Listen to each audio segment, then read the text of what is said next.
Gracias por acompañarnos en la mesa de entrevista de Matices. Saúl, buenas noches. Hola, buenas noches, Karen. Esta noche tenemos un programa muy interesante. Hablaremos sobre el cumplimiento de la Asamblea Legislativa alrededor de la sentencia de inconstitucionalidad sobre la ley de amnistía.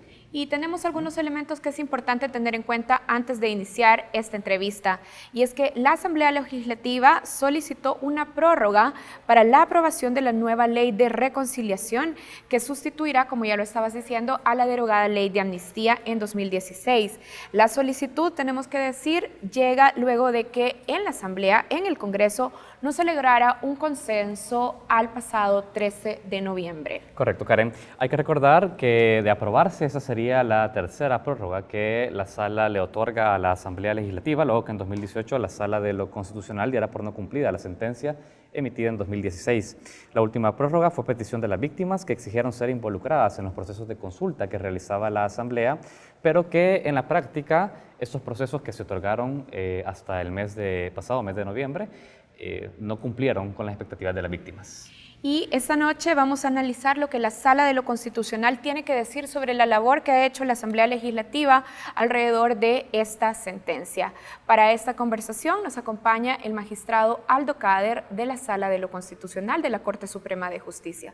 Magistrado, gracias por acompañarnos. Buenas noches, gracias a ustedes por la oportunidad y estoy a la disposición para poder platicar sobre este tema interesante y cualquier otro que pueda salir sobre el quehacer de la Sala de lo Constitucional. Bienvenido, magistrado. Gracias. Una vez más, los diputados no han cumplido con un plazo otorgado por la Sala de lo Constitucional para aprobar esta ley de reconciliación y poder superar la sentencia emitida en 2016 por la Sala. De acuerdo a la Constitución, el hecho administrativo de no cumplir con una indicación, una resolución judicial dictada administrativa, lo lleva a cometer un delito, incumplimiento de deberes, y a nosotros nos surge la pregunta, ¿cómo puede en adelante también la Sala poder garantizar el cumplimiento de sentencias emitidas y de plazos otorgados? Porque pareciera que estamos plazo que vence, plazo que solicitan prórroga. Aquí creo yo que hay que ver dos cosas que son importantes. Primero, que el tema de los plazos, hay plazos legales establecidos en la ley y en la Constitución y hay plazos judiciales, los que establecen los tribunales en sus resoluciones, en su jurisprudencia. Luego, dicho esto, hay que pasar a ver el incumplimiento de los plazos y las consecuencias que esto puede traer.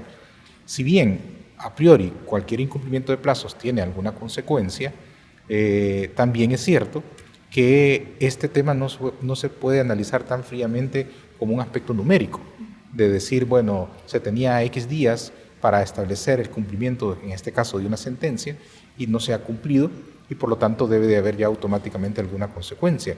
Sobre todo tratándose acá de algo que la conformación anterior dejó, que es el requerimiento a la Asamblea Legislativa para que emita una ley, sabiendo la dinámica del Parlamento de que, bueno, se tienen que poner de acuerdo, es decir, y ahí creo yo que es importante tomar en cuenta cuál es la actividad legislativa que ha habido para poder tomar una decisión como sala hoy y ver qué hacemos en este nuevo supuesto. Antes que nos dé una valoración sobre eso, usted dice el tema de los plazos no es solo un tema de números, de meses emitidos para que la Asamblea cumpla.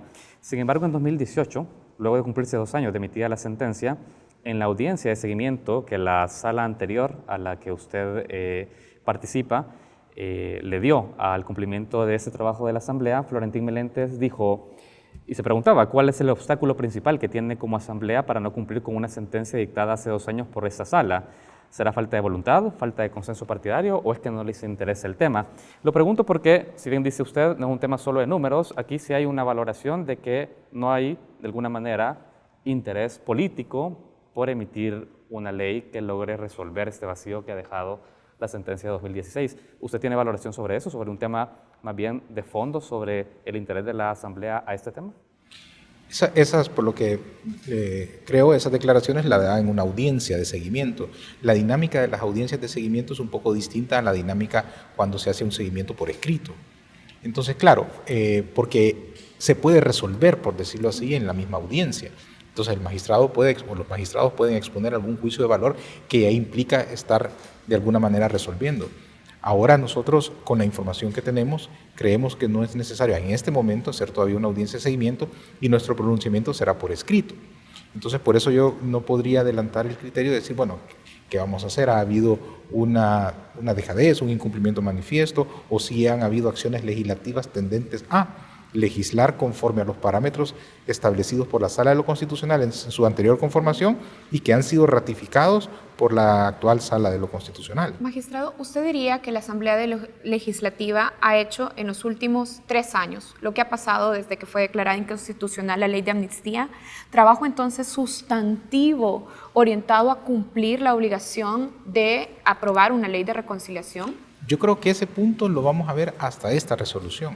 Le digo por qué, porque en la anterior ocasión, cuando nosotros ya dimos una prórroga, se dio básicamente por 2 asuntos importantes: la petición de las mismas denunciantes o demandantes, y además había una coyuntura, que era una resolución de la Corte Interamericana de Derechos Humanos, que estaba como también vigilante de ese proceso y había hecho peticiones al Estado de El Salvador.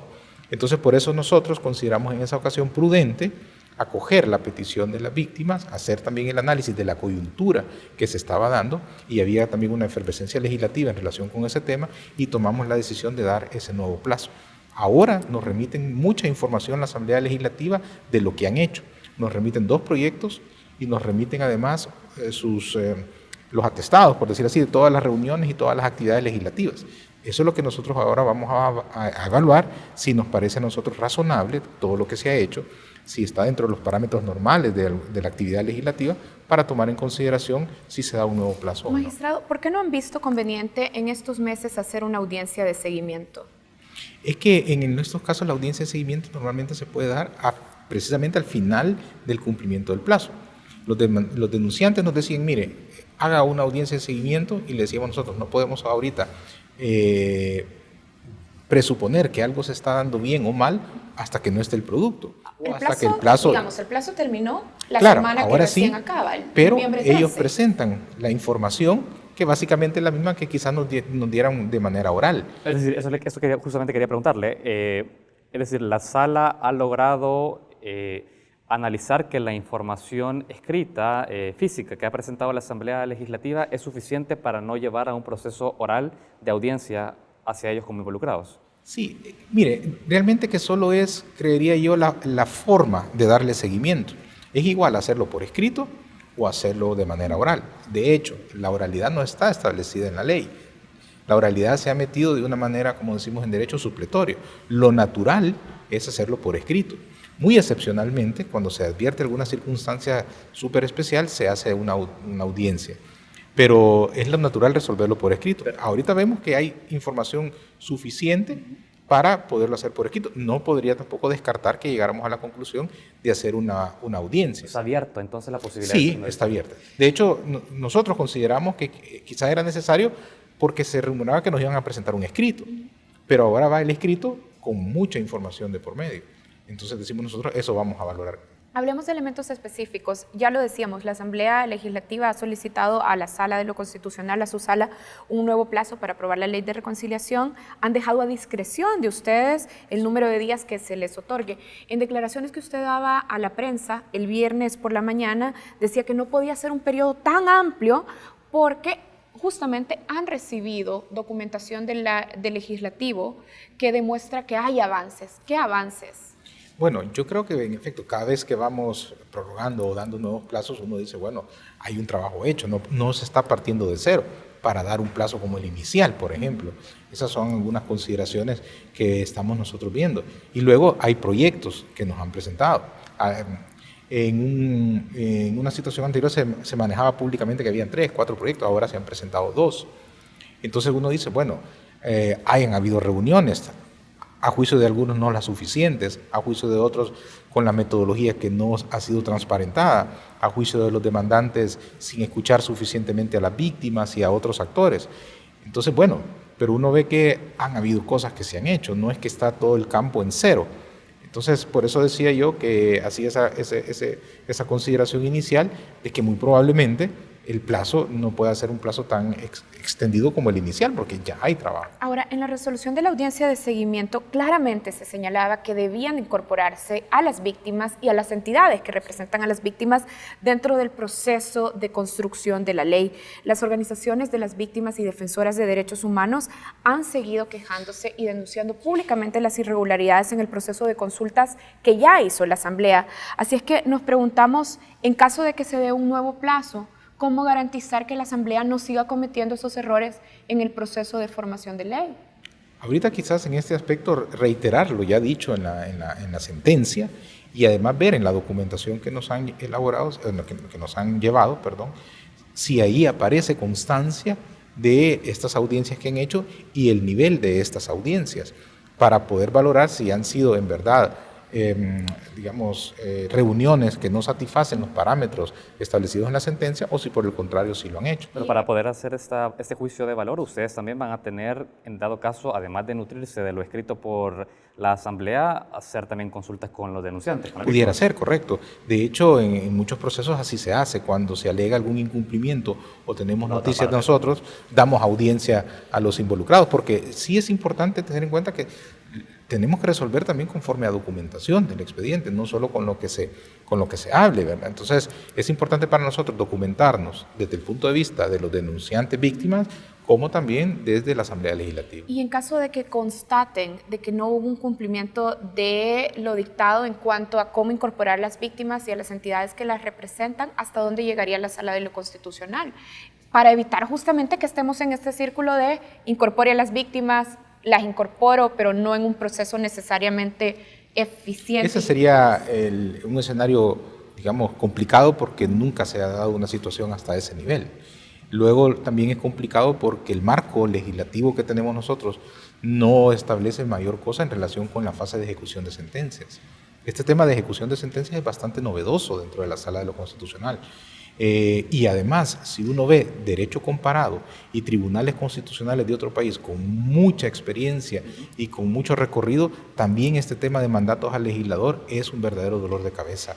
Entonces sí, tendríamos que tomar alguna decisión al respecto, pero eso es lo que tendríamos que pensar de cuál sería. Magistrado, para dejarlo claro a las personas que nos están viendo, por las declaraciones que ustedes nos brindan, está claro que todavía no está definido si se va a otorgar o no la prórroga. Todavía no está definido.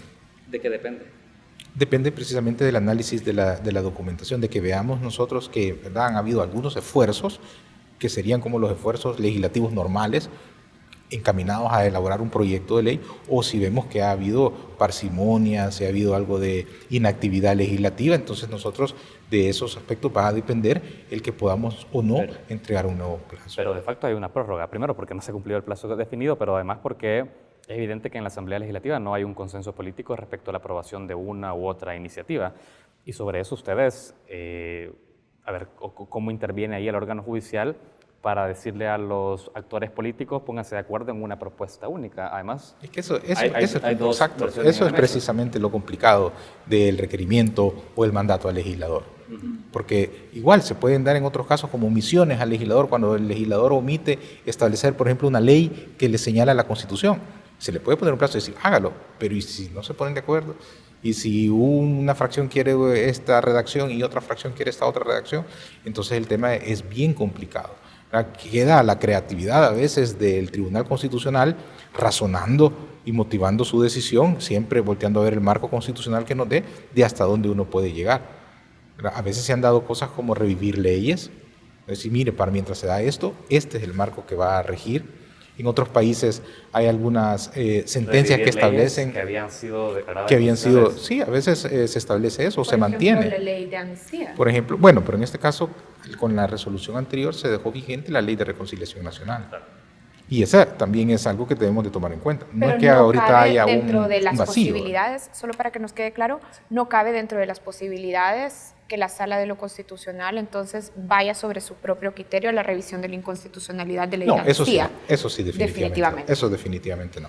Ahora, en caso de que se apruebe esta prórroga a la Asamblea Legislativa, ¿cómo podrían afinarse entonces los criterios que la Sala esperaría que el Congreso resuelva? Ya usted mismo decía, ahora tenemos 2 anteproyectos de ley, no podemos decir que estamos sobre 0, es decir, específicamente qué aspectos puntuales, entonces sí podría evaluar la Sala de lo Constitucional. Y si hay indicadores para eso, porque pareciera de que sí, te otorga el documento a la Asamblea Legislativa, pero ¿sobre qué evaluamos cumplimiento o no? Es que como cualquier otro tema, todo depende de las explicaciones que den del por qué no han podido llegar a un consenso. Y si esas explicaciones son valederas desde el punto de vista legislativo, porque una imposición de decir, bueno, esta ley es la que se va a aprobar, bueno, no nos compete a nosotros llegar a ese extremo. Compete establecer los parámetros que debe llevar esa nueva ley para que sea constitucionalmente válida, que es lo que hizo la sala anterior y nosotros lo hemos ratificado. Pero de ahí, ¿verdad?, a obligar que se pongan de acuerdo en un punto, en una redacción, es lo complicado, ¿verdad? Y es lo que tenemos que analizar, porque puede suceder que llegue un momento en que ya no hayan más prórrogas y algo debe de pasar, ¿verdad? Muy bien, hacemos la primera pausa en esta entrevista. Estamos conversando con el magistrado de la Sala de lo Constitucional, Aldo Cader. Ya regresamos.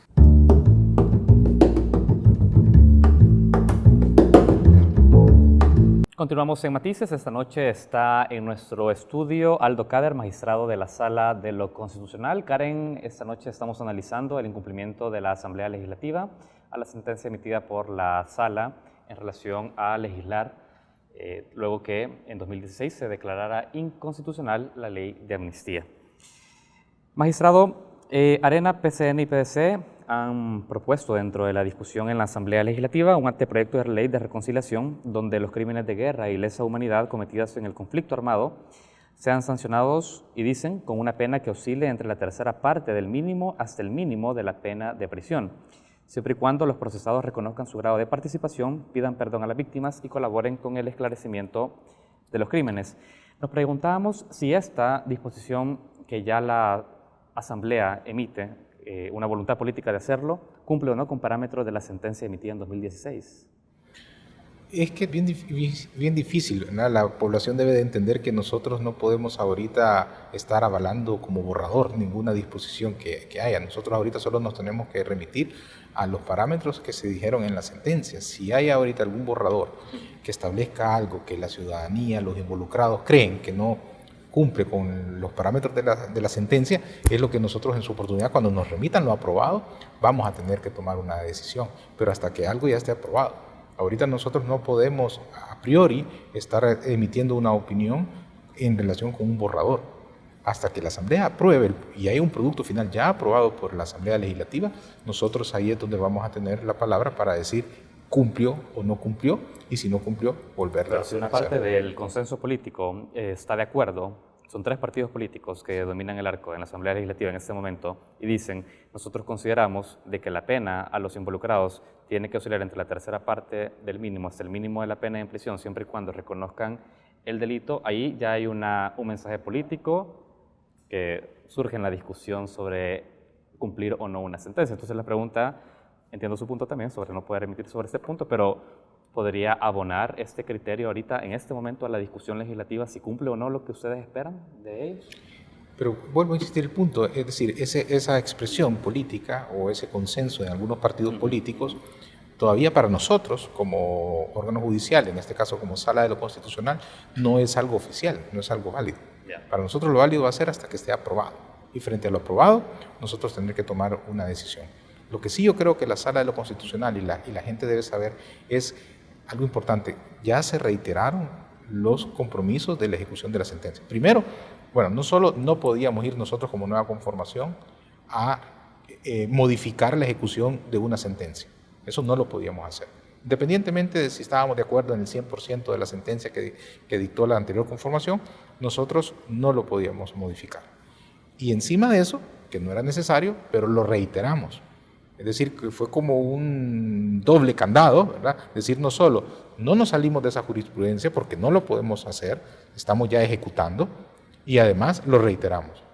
Entonces, eso es lo que al final nosotros lo vamos a controlar una vez la sentencia emita una ley. Ahí es donde nosotros vamos a hacer el control fuerte de lo aprobado frente a lo decidido y decir si cumple o no cumple. A ver, tenemos claro que hasta que no esté aprobado un proyecto de ley es difícil para la Sala de lo Constitucional pronunciarse, pero hablemos entonces del parámetro de prescriptibilidad del tiempo. ¿Qué parámetro tiene que observar la Asamblea Legislativa para cumplir lo que la Sala de lo Constitucional le dictó en una ley de reconciliación. En principio el parámetro es el cumplimiento del plazo, ¿verdad? Pero sabemos que la dinámica legislativa puede llevar a que se den incumplimientos. Entonces, el incumplimiento que se pueda dar a un plazo, nosotros lo tenemos que valorar revisando la actividad legislativa. Más bien, mi pregunta iba sobre la prescriptibilidad de los delitos que van a entrar a una lista de investigación. Le pregunto esto porque, discutiendo también con las organizaciones de las víctimas, representantes de las víctimas, se ha discutido con preocupación que alguno de los proyectos pueda contener, por ejemplo, la disposición de que la Fiscalía tenga un año para presentar una lista cerrada de los casos a investigar y se dejen por fuera todas las denuncias que no estén dentro de esa lista. Es decir, este tipo de elemento específico viola la sentencia de 2016. Eso es lo que nosotros, una vez establezcan ese tipo de cosas ya, pero aprobadas en la ley, tenemos que hacer las respectivas confrontaciones. Entonces, eso es claro, ¿verdad? Es decir, si se establecen disposiciones como esas y al final eso queda plasmado, eso nosotros hacemos el contraste. Y no solo el contraste, me animaría a decir, frente a lo establecido en la sentencia, porque eso es como el marco general, sino a la misma Constitución que está detrás. Porque aunque se pueden establecer algunas otras cosas que tal vez no se dijeron de una manera expresa en la sentencia, pero que lleguen a violar la Constitución, nosotros también nos tenemos que pronunciar en relación con todo el tema de la reconciliación nacional. Nos gustaría saber qué podría esperar la ciudadanía y las víctimas respecto a la labor de la Sala de lo Constitucional en un caso hipotético en el que se reciba una ley aprobada que no cumpla con la sentencia emitida en 2016. ¿Ustedes procederían a declarar de manera automática la inconstitucionalidad de una ley de esas características que incumpla con lo emitido por la sentencia? En ese caso sí, es decir, se deja, no se entendería que forma parte del ordenamiento jurídico una ley que no haya cumplido con lo mandado por la Sala de lo Constitucional. Es decir, ¿no es necesaria una demanda ciudadana de inconstitucionalidad? Correcto, en ese caso no. En ese caso no, porque estamos obligados por la sentencia que manda a ejecutar y establecer una ley. Entonces, la ejecución de la sentencia implica revisar la ley voy a utilizar ese término, pero aprobarla al final de cuentas. Nosotros es un supuesto muy especial, porque no solo basta la Asamblea Legislativa, la Presidencia de la República, sino que además, para que esa ley esté formada, por decirlo así, en el proceso de formación de ley, hace falta además el visto bueno de la Sala de lo Constitucional, en este caso especial, por tratarse de un mandato al legislador. Magistrado, en la última audiencia de seguimiento en 2018, la Sala de lo Constitucional recibió y de hecho pidió informe al fiscal general, a quien solicitó que le notificara sobre los avances que también la Fiscalía estaba haciendo para cumplir con la sentencia de inconstitucionalidad de la ley de amnistía. En esa ocasión recordamos que el fiscal expresó que iba a reforzar la labor de la Fiscalía y que reclamaba también al Ministerio de Defensa porque no le había entregado información sobre graves casos de violaciones a los derechos humanos. ¿Cómo está dando la Sala seguimiento ahora al cumplimiento de instituciones como la Fiscalía, que se comprometió a, por ejemplo, incorporar a más personal, a más fiscales para poder trabajar en investigación? Buen punto. Ese punto normalmente no ha salido a la discusión pública, pero sí tengo que decir que la Fiscalía en el tiempo establecido presentó su informe. Lo que sí nosotros en la última resolución que se Estamos dictó, hablando todavía de la Fiscalía de Douglas Meléndez, cuando nos dice presentó su informe o avances posteriores. No, correcto, posteriores, porque ese informe lo presentaron, déjeme hacer cuenta, bueno, hace un par de meses, ¿verdad? Lo presentaron. Entonces, nosotros en la resolución última que se sacó, que es una resolución, se puede decir, intermedia, porque venía uno de los denunciantes y pedía una audiencia de seguimiento inmediata, entró el informe de la Fiscalía, entonces nosotros dijimos, bueno, todo esto lo vamos a llevar diferido a análisis al vencimiento del plazo y a ver qué es lo que la Asamblea Legislativa nos remite. Es decir, todavía no han evaluado lo que la Fiscalía les envía. Correcto, todavía no, pero la Fiscalía me ha dado un informe bastante pormenorizado al respecto. ¿Y por qué todavía no se ha evaluado? Es que estábamos esperando hacer una evaluación conjunta en el supuesto de que la Asamblea cumplía con el plazo y nos mandaba la ley aprobada, ¿no? Entonces ahí podíamos hacer una valoración conjunta. Ahora, ¿qué nos toca hacer? Ahora va a entrar a análisis el informe de la Fiscalía, escritos que han presentado los demandantes y esta petición de la Asamblea Legislativa. Ahora todo eso lo vamos a resolver en un solo acto. ¿Y qué pasa con lo mandatado también para la Presidencia de la República? Porque también en la audiencia de seguimiento, y en la resolución que se publicó también habían responsabilidades e indicaciones específicas para Presidencia de la República. No tengo el dato a la mano si había algún plazo específico, ¿verdad? Pero si habría algún otro mandato que se haya dado a alguna otra institución del Estado y igual estuviera en una situación de incumplimiento, nos tenemos que pronunciar en esta próxima resolución. Pero para el caso puntual, en 2018 la Fiscalía lo que se quejaba del Ejecutivo es que el Ministerio de la Defensa no estaba facilitando información y reportes de operativos en los que estuvieran involucrados casos de graves violaciones a los derechos humanos. Sobre ese punto en particular, la labor del Ministerio de la Defensa, adscrito al Ejecutivo, ¿ustedes han brindado un seguimiento a eso? ¿Han pedido algún tipo de rendición de cuentas del Ejecutivo sobre la labor de la defensa? Todo lo que quedó mandatado se ha reiterado y se ha pedido, ¿verdad? Eso estoy con plena seguridad. No recuerdo ahorita si habían también algunos plazos específicos para otras instituciones involucradas, pero ahora será el momento, como yo repito, de poder hacer ese recuento, no solo de lo que yo estoy seguro, que la Fiscalía ha presentado un informe, lo de la petición de los denunciantes, más esto de la Asamblea. Si hay otro, también hay eslabón que esté suelto o que no se haya cumplido algo que se había ordenado, algún informe, o que el informe no nos satisfaga, entonces este va a ser el momento para poderlo reiterar. Sin embargo, usted tiene claro que la Fiscalía le ha remitido un informe en el plazo establecido, pero no tiene claro que Presidencia, a través del Ministerio de la Defensa, a través de Presidencia, haya enviado un informe sobre el cumplimiento. Eso no le puedo afirmar ni negar, porque no revisé el expediente en esta semana para tener claro quiénes habían presentado sus informes y quiénes no. Ahora, magistrado, usted nos dice, ahora es cuando la Sala de lo Constitucional tiene que hacer este proceso de evaluación. Es un momento procesal oportuno. Ahora, ¿qué plazo tiene para la Sala de lo Constitucional? Es decir, los magistrados, sus colegas, ¿qué plazo se han fijado para ese ahora? Eso también es otra pregunta interesante, porque a veces la ciudadanía dice, mire, ¿y qué pasa que no se emite la resolución? A veces se presentan demandas y hay demandas que se resuelven rápido y otras que pueden tardar muchos meses. Aquí la ciudadanía tiene que saber que somos 5 magistrados y que el voto debe de ser de 4 para poder sacar una resolución, y podemos tener criterios distintos. Pero ya se están estudiando los documentos. Claro, eso sí, ya comenzamos a partir del miércoles de esta semana recién pasada que estamos dejando.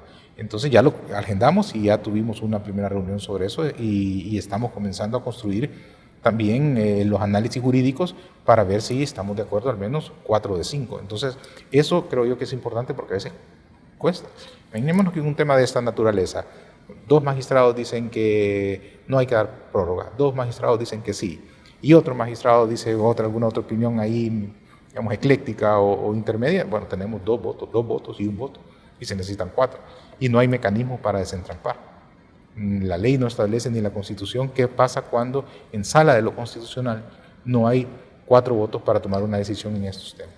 Magistrado, para ir cerrando con este tema, mientras no exista una ley, si bien, bueno, está la ley de reconciliación, la ley, no la amnistía derogada, sino que la anterior, si bien, digamos, no hay un vacío jurídico, como usted decía, sí que sigue existiendo afectaciones para las víctimas en la medida que no hay un cuerpo normativo que justamente vaya en sintonía de lo que la sala anterior dictó, y es de una ley que efectivamente vaya a atender a las víctimas, que realmente vaya a la reconciliación del país. Pero mientras eso no ocurre, ellos de alguna manera siguen viéndose afectados, porque el Estado no ha logrado responderles de fondo a su demanda.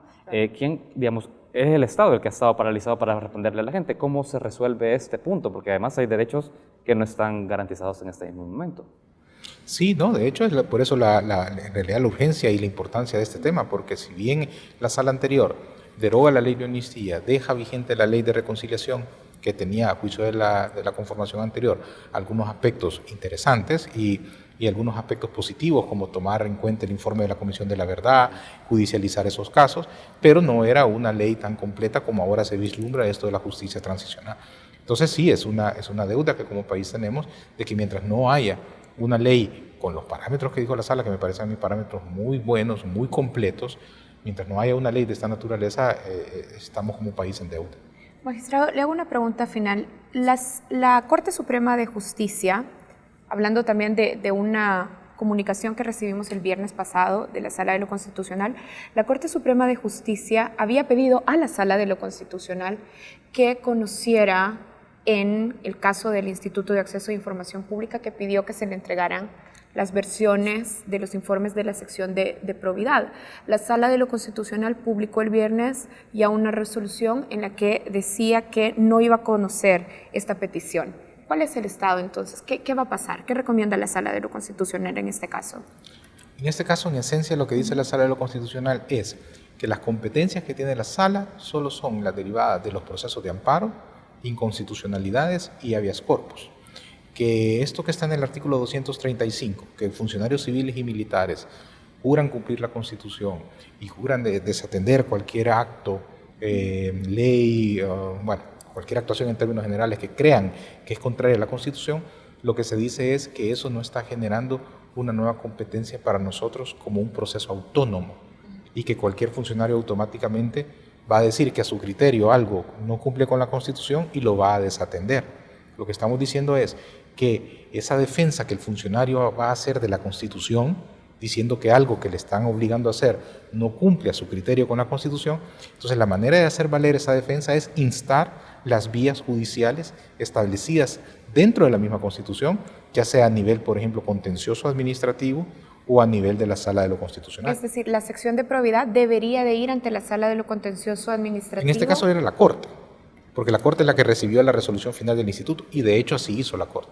La Corte en paralelo nos mandó como Sala de lo Constitucional ese, entre comillas, desacato, aplicando el 235 de la Constitución y después también instó la vía de lo contencioso administrativo. Entonces ustedes simplemente le están diciendo a la Corte Suprema de Justicia no venga a la Sala de lo Constitucional, vaya a la Sala de lo Contencioso. En esa vía, utilizando el 235 de la Constitución. Mientras tanto, la sección de probidad sigue teniendo entonces bajo su poder y en la reserva de plazos de tiempo establecido los informes de la sección de probidad. A la fecha sí está ese criterio que adoptó Corte Plena. ¿Qué es Corte Plena, verdad? No probidad, porque en realidad probidad viene siendo como un apoyo técnico, ¿verdad?, para la Corte. Para cierre, hay una sentencia pendiente ante una demanda que se admitió sobre la elección de los magistrados del Tribunal Supremo Electoral. Simplemente queremos saber... Hay muchas pendientes. Sí, bueno, pero en este en particular estamos también ante un proceso electoral nuevo y una de las recomendaciones que hacía la sala anterior era no fallar en materia electoral o en aquellos casos que pueda alterar el proceso en curso. ¿Ese caso en particular afectaría, obviamente, el proceso en curso? ¿Cómo tienen ustedes evaluado emitir sentencia alrededor para tener seguridad jurídica de que no hay cambio o si hay cambio de magistrados? Bueno, todo depende del sentido de la resolución, ¿verdad? Porque si la resolución hipotéticamente fuera de que la elección estuvo bien, no hay ninguna afectación. Claro. Si decimos que hubo un procedimiento inconstitucional, obviamente altera todo porque tienen que elegir todos de nueva cuenta. Pero una u otra tiene que sentar seguridad jurídica, si siguen claro, o no. Pero bueno, los tiempos... Es complicado los tiempos porque es un caso de 2019. Tenemos todavía casos de 2016 que ya están para sentencia. Entonces, si uno viera el orden cronológico, uno dice, bueno, estos casos obviamente que no pueden salir en un mediano plazo. Ahora, ¿qué nos toca a nosotros hacer? Intentar, en la medida de nuestras posibilidades, y también vuelvo a decir que se tengan los criterios jurídicos mayoritarios dentro de la sala, algunos casos de interés nacional, tratar de agilizarlos y no dejarlos rezagados en el simple orden cronológico. Pero entonces ahí es donde se complica, ¿verdad? Y ver entonces, al tomar una decisión, en qué estado estamos del proceso electoral para ver, digamos, los efectos de la sentencia eventual de inconstitucionalidad que se pudiera tener. Muy bien. Magistrado Aldo Cader, magistrado de la Sala de lo Constitucional, queremos agradecerle su tiempo con Focos. No, muchas gracias a ustedes, muy amables. Muchísimas gracias. Nosotros hacemos una pausa, terminamos aquí con esta entrevista, pero tenemos más contenidos en Focos.